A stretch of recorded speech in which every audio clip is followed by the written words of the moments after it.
Hello நான் உங்கள் D choco பாய். என்னடா இந்த பையன் புதுசாக ஒரு கான்செப்ட் வந்துடும் பாருங்களா. கான்செப்ட்லாம் இல்லை, நான் ஒரு மூவி ரிவ்யூ கொடுக்க போகிறேன். எப்பவுமே பப்ளிக் ரிவ்யூ எடுப்பேன். இந்த வாட்டி இண்டோரில் ஒரு மூவி ரிவ்யூ கொடுக்கலாம். ஏன்னா இந்த படம் அந்த மாதிரி ஒரு படம் திடீர்னு காணாம போவேன். அந்த மாதிரி ஒரு படத்தை ஃபஸ்ட் டைரக்ட் பண்ணுறது தான் நம்ம டேரக்டர் பாலாஜி. என்னடா படம் பார்க்குறீங்களா, நடுவில் கொஞ்சம் பக்கத்தை காணும். அந்த மாதிரி ஒரு ஹீரோ வச்சு பண்ண நம்ம டேரக்டர்.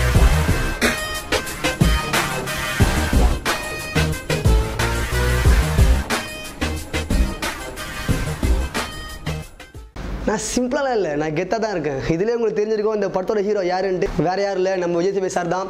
சில நாட்களாக நடிகர் ஐயா ஆதிமூலம் அவர்கள் எந்த படப்பிடிப்பிலும் நடிக்க வரவில்லை என படக்குழுவினர்கள் தயாரிப்பாளர்கள் சங்கத்தில் புகார் தெரிவித்துள்ளனர். இது அவர் வந்து பார்த்தீங்கன்னா 25வது படம். அவர் வந்து சும்மா கிராண்டாக செம்ம பட்ஜெட்டில் செம்மையாக பண்ணிருக்கலாம். பட் அவர் செம்மையாக அந்த மாதிரிலாம் பண்ணல. நம்ம திரை உலகத்துக்கு இதுக்கப்புறம் வரப்போகிற அடுத்தடுத்த பிரபலங்கள், நடிகர்கள், நடிகைகள் இவங்க எல்லாருக்குமே புதுசாக ஒரு விஷயத்தை கொடுக்கணும் அப்படின்றதுக்காகவே இந்த படம் பண்ணியிருக்காங்க. இதுலேயே உங்களுக்கு தெரியும் இந்த படத்தோட கதைக்கு அவர் என்னன்ட்டு. நம்ம டேரக்டர் பாலாஜி ரொம்ப பயங்கரமாக யோசிச்சு சூப்பராக பண்ணியிருக்காரு. கண்டிப்பாக அவர் ஹேட்ஸ் ஆஃப் பண்ணணும். அது இல்லாமல் இந்த படத்தோட முக்கியமான விஷயம் என்னன்னு பார்த்தீங்க அப்படின்னா, இந்த படத்தில் ஒரு 8 நிமிஷம் படம். கண்டிப்பாக 8 நிமிஷம் படத்தை பார்த்தீங்க அப்படின்னா அது வந்து உண்மையாலுமே ஒரு லைவ் ஒரு நாடகமாக காமிச்சிருக்காங்க.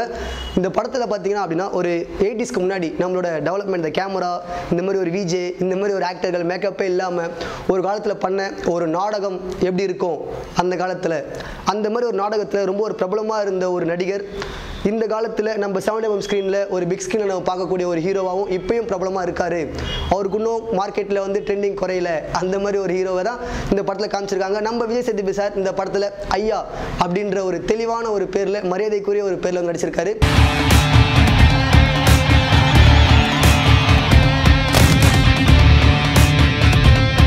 பகலில் ஒரு படம், நைட்டில் ஒரு படம் நடிக்க முடியாதுங்க. அதுக்கப்புறம் இந்த படத்தில் வந்து ஒரு விஷயம் என்ன சொல்லி ஆகணும், எந்த ஒரு ஹீரோவாக இருந்தாலும், புது ஹீரோவாக இருந்தாலும், பழைய ஹீரோவாக இருந்தாலும் ஒரு ஷாட் எடுக்கிறதுக்கு கண்டிப்பாக 5 டேக் எடுப்பாங்க. நானே இந்த ரிவ்யூ எடுக்கிறதுக்குள்ள ஒரு 10 டேக் எடுத்து சொல்லி என் கேமராமேன் அளவு வச்சிருக்கேன். பட் இந்த படத்தில் பார்த்தீங்க அப்படின்னா நம்ம விஜய் சேதுபதி சார் ஒரு 8 நிமிஷம் காட்சி, அதாவது அந்த ஒரு 8 நிமிஷம் அந்த ஒரு படத்தை ஒரு சிங்கிள் டேக்கில் எடுத்து கொடுத்துருக்காரு. அதுக்கப்புறம் இந்த படத்தில் ப்ரொடியூசர் யாருன்னு பார்த்தீங்கன்னா சொல்லி ஆகணும் நம்ம விஜய் சேதுபதி சார் தான்.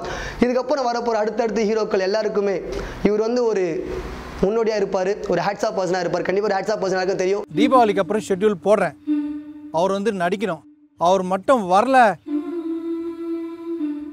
சும்மா ஒரே ஒரு ஹீரோயின் வச்சு தான் நாங்களாம் பயங்கரமாக நடிப்போம். இந்த படத்தில் பார்த்தீங்கன்னா 5 ஹீரோயின் அல்டிமேட் ஹீரோயின் அவங்கள வச்சுலாம் படம் பண்ணியிருக்காங்க. நம்ம சாரை சொல்லி ஆகணும். அப்படி அப்படி அப்படி ஒரு மாதிரி ரொமான்ஸான படமும் பண்ணியிருக்காரு, கெத்தாகவும் பண்ணியிருக்காரு. இந்த படத்தில் ஹீரோயின்ஸில் என்ன பண்ணியிருக்காரு அப்படின்றத நான் சொல்கிறத நீங்கள் போய் தேடலை பாருங்கள். அதுக்கப்புறம் கண்டிப்பாக சொல்லி ஆகணும், என்ன தான் நம்ம டெவலப்மெண்ட் வளர்ந்தாலும் நம்மளோட மெமரிஸ் மறக்கவே முடியாது. அந்த மாதிரி ஒரு புது படத்தை நம்மளுக்கு 96 அப்படின்னு சொல்லி ஒரு படத்தை குத்த படத்தில் மியூசிக் டைரக்டராக நம்மளை வந்து ஒரு ஓல்டு மெமரிஸ்க்கே கொண்டு போனேன். நிறைய பேரோட அந்த காலம் அப்படியே எடுத்துகிட்டு போன நம்மளோட மெமரிஸை கொண்டு போய் மியூசிக்லேயே காமிச்ச நம்மளோட கோவிந்த் மேனன் தான் இந்த படத்துலேயே வந்துட்டு மியூசிக் டைரக்டராக ஒர்க் பண்ணியிருக்காரு. நம்மளுக்கு சாங்ஸும் நிறைய கொடுத்துருக்காரு. சாங்ஸ் கண்டிப்பாக கேட்டு பாருங்கள்.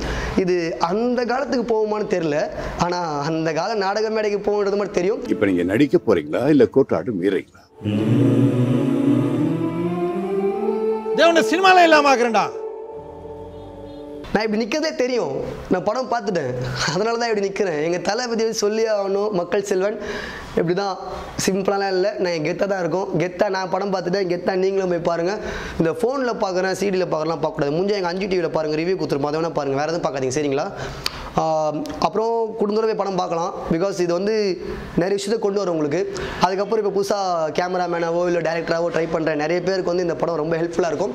பிகாஸ் இதில் பார்த்தீங்கன்னா எப்பவுமே நம்ம மறக்கவே மாட்டோம் சிவாஜி, எம்ஜிஆர், ரஜினி இவங்கள மாதிரி வந்து ஒரு புது ஹீரோக்களை வந்து நம்ம பார்த்த நம்ம ஒரு பிரபலங்களாக பார்த்துருக்கோம். அதே மாதிரி தான் அந்த காலத்தில் இருக்க நாடக கலை எப்படி இருக்கும், அந்த கலையை நம்ம இந்த காலத்தில் பார்க்குறோன்னா எப்படி இருக்கும் அப்படின்றத ஒரு அந்த 2.5 hours படத்தில் நம்ம தெளிவாக பார்க்கலாம். கண்டிப்பாக பாருங்கள், இந்த படத்தை சப்போர்ட் பண்ணுங்கள். ஐ எம் டி சாக்கோ பாய். இது உங்கள் 5 டிவி. சப்ஸ்கிரைப் பண்ணுங்கள், ஷேர் பண்ணுங்கள். குறிப்பாக உங்கள் ஃப்ரெண்டுங்கிட்ட போய் சொல்லுங்கள் சரிங்களா, சாக்கோ பாய் ரிவ்யூ கொடுத்துருக்காரு போய் பாரு அப்படிலாம் சொல்லணும். எங்கள் சேனல் சப்ஸ்கிரைப் பண்ணணும். அப்படியே டப்புன்னு நீங்கள் அப்படியே பெல் அழுத்த அப்படியே கொஞ்சம் கெத்தாக டக் டக் டக் நான் வந்துனே இருப்பேன். தேங்க்யூ. நான் உங்கள் சாக்கோ பாய். பாய்.